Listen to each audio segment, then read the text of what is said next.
Right now, it's very popular to associate entrepreneurship with sitting on a rooftop bar in Dubai with a cigar in your hand and a whiskey, wearing your loafers and your blazer, yada, yada, yada.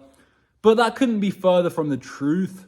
Very simply put, entrepreneurship is solving problems at scale. The number on your bank account is not entrepreneurship, okay? It's one metric that determines how good you are at entrepreneurship. However, if it's in your personal bank account, then you might not be that good of an entrepreneur, because if it's in your business bank account and you're constantly reinvesting it and growing the pot, that means you are a skilled motherfucker. But anyway, I'm not the CEO of a multi-million-dollar company or anything. I'm just a lowly little brokey trying to make his way in this world. And what do you do when you first begin? You seize opportunity and you get creative and you try to work things out as you go, right? So let me show you around the place, because I want to show you the dark, gritty side of entrepreneurship that no one else wants to share with you. Where I currently am is a derelict charity shop. This is only 1 out of 3 floors.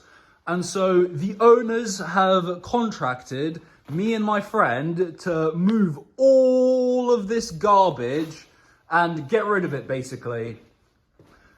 And like I said before, this is only 1 floor out of 3. This right here is the ground floor. What you could call, I don't know what you can call it. I tried to come up with a creative name on the spot, but it appears my mind lagged. So we've been paid to get rid of all of this stuff, but they didn't specify how we get rid of it. And so they basically said that we can keep whatever we find. And so there's quite a lot that we can then fence on the black market. Obviously not, but we're going to get very creative with it. Going to go to car boots, going to flip and put it on Facebook Marketplace and all that stuff. And the profit margins are all going to be 100% because we didn't pay for any of this stuff to begin with. The problem is leverage, because obviously we have a deadline in which to do this. We have to get rid of the stuff, but we also have to determine what's worth salvaging, because there's a lot of garbage, a lot of low ticket little things that, you know, could fetch a few pounds here or there, but it's just not worth the time to list them all individually, because at that point you might as well just go stack shelves at Tesco, you know what I mean? By the way, I keep saying we, technically my friend's construction company, they contracted the job, but he basically gave the entire task to me, which is perfectly fine, because it's been an unbelievable experience with like creative thinking and determining what the highest leverage priority tasks are.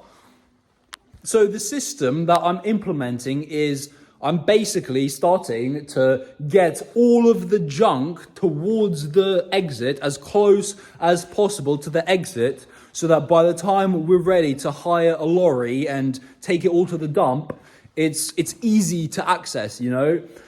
And so while I'm sorting all of the garbage and putting it there, I'm on the lookout. I'm always on the lookout, trying to spot like little trinkets here or there that might be worth something. And so it's a constant battle, because I'm always looking at something and I'm like, oh, is it worth it? Is it worth it? Do I chuck it away? Do I keep it? But I think I've come up with a system, and I've always put myself in the frame of what would Alex Hormozy do.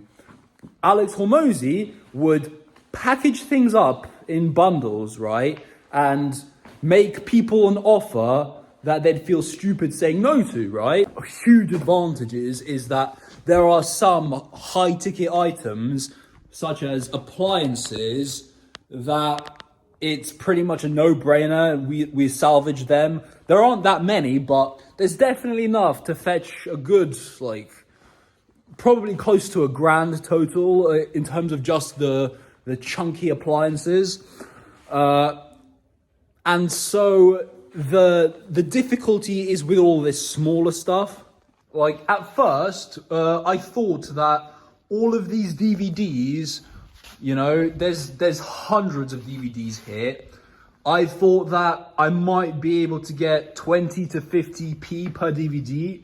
But when I went to inquire about it in the shop Kex, they said it was 1p per DVD. So obviously that's not going to be worth it. So I'm probably going to package all of these DVDs into one bundle and list it on Facebook or whatever, or at a car boot, and tell people basically just pay whatever you feel is fair, almost. When it comes to competing on price, obviously you never want to do that because it's a race to the bottom.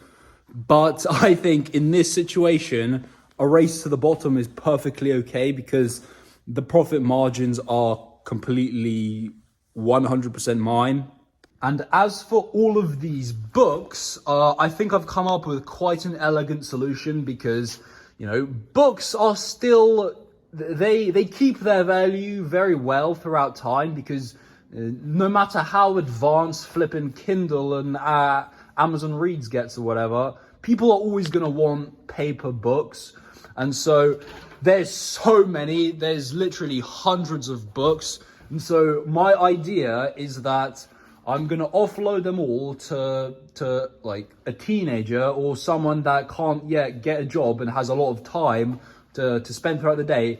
And I'm going to tell them basically, everything you sell, you get to keep 50%. I'm also going to offer it to pay him by the hour, but then I'm going to tell him also that he's going to make a lot more if he takes the commission deal. And so I think it's a perfect solution for everybody to win. Oh, okay. Yeah. Books, more books, children's books, all lovely stuff. And of course, while I'm working, there are no rules. I can pretty much come and go as I please, you know. We have a deadline, but as long as it's completed by then, I'm pretty much free to do whatever I want. So let me show you some of the fun I've been having. So there's a suitcase here, and there's no way to know what's inside. Could be very valuable, could be complete trash. So what's the solution, you may ask? Well, you should open it and find out, right? Well, there's a code, and I don't know the code, so I think it's time to practice my lockpicking abilities and level up my thievery skills in the most crafty and cunning way possible.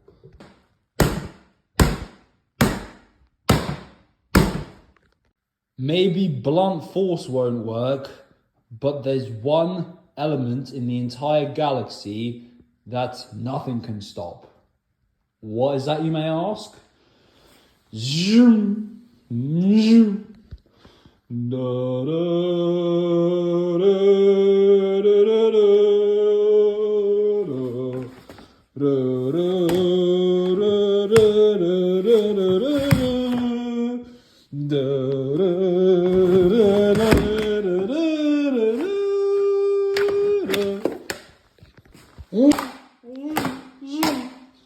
Well, it appears this suitcase is literally made of obelisk armor, so Darth Bane, if you're looking for some extra protection, this is for you, bro.